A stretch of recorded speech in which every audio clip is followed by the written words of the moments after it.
Sa mga basher ni Diwata, mamatay kayo sa inggit. Magtrabaho kasi kayo. Huwag yung puro inggit. Suportahan na lang natin. Pag umangat siya kasi, marami rin siyang matutulungan. Kaya tigil nyo na yan.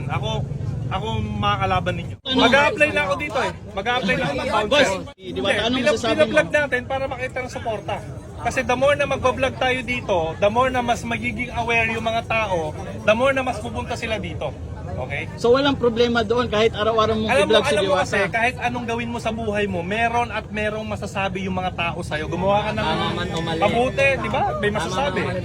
Di ba? Eh di gawin mo na lang kung anong gusto mo. Yun. Di ba?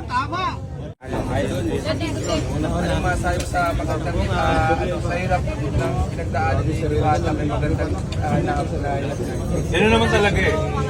Kung mahirap yung pinagdaanan mo, most likely, magtatagumpay ka. Basta huwag ka lang susuko. Ang mahirap kasi sa atin, lahat tayo, mahirap yung pinagdadaanan, palagi tayong sumusuko. Di ba? Ang susi lang naman sa buhay, tuloy-tuloy ka lang eh. Mahirap naman talaga ang buhay, wala namang madali eh. Lahat naman tayo may problema. Siya meron, kayo meron. Tsaka, porket nandito namin sa taas, akala nyo ba wala kaming problema? Lalo kang umaangat ng umaangat, lalong pahirap ng pahirap yan. Ang daming naghahanap sa kanya ngayon, ang daming lumalapit.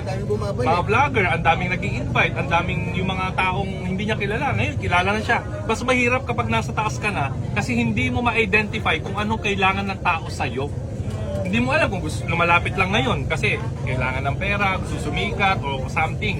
Mas mahirap na pag nandito ka. Kaya nga sinasabi ko lagi, lagi mo lang kausapin or bigyan ng oras yung mga taong sumuporta sa'yo nung walang-wala ka pa. Kasi doon mo makikita yung totoong tao eh. Nung wala ka, nandyan siya eh. Diba? So doon yun na-identify yan. Kaya kami, ngayon, lalo na ako, lalo na si Boss Armin, si Diwata, mahirap na namin ma-identify kung ano ba yung intensyon, totoong intensyon ng tao sa amin. Kahit ka mag-anak mo minsan eh. Di ba? Kahit ka mag-anak mo minsan, iba yung intensyon sa'yo. Hindi mo alam. May gusto kong sabihin? Ang gusto ko lang sabihin, yun lang, nagpapasalamat ako at mainit ang iyong pagtanggap sa akin. Ibisita ako dito ulit, syempre, kasama yung mga kaibigan ng vlogger. Boss Toyo, punta ka dito. Si Boss Toyo, Ayan, punta siyempre ka ako din naman gusto kong magpasalamat sa inyong effort. Bigyan niyo ako ng panahon para mabisita yung Diwata para sa Overtua. So siyempre isang malaking karangalan din para sa akin. Basta suporta ako sa'yo kung anong kailangan Sir mo. Armin, maraming salamat sa litson. Pwes mo na ako nabigyan tamang-tama. May pulutan na kami mamaya.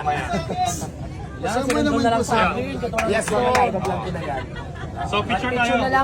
Picture na lang, yung nanalo, kunin niyo yung contact number, tapos ibigay nyo kay Sir Armin para magkakontact na. Dito ka, ikot ka. Sama kayo, picture tayo. Kailan ko daw Tapos kayo. Kakailan. Picture tayo. Mas background yun sa akin. Alam mo, dagan ako litso ni Diwata. Hindi, hawakan mo ito. Hawakan natin. Para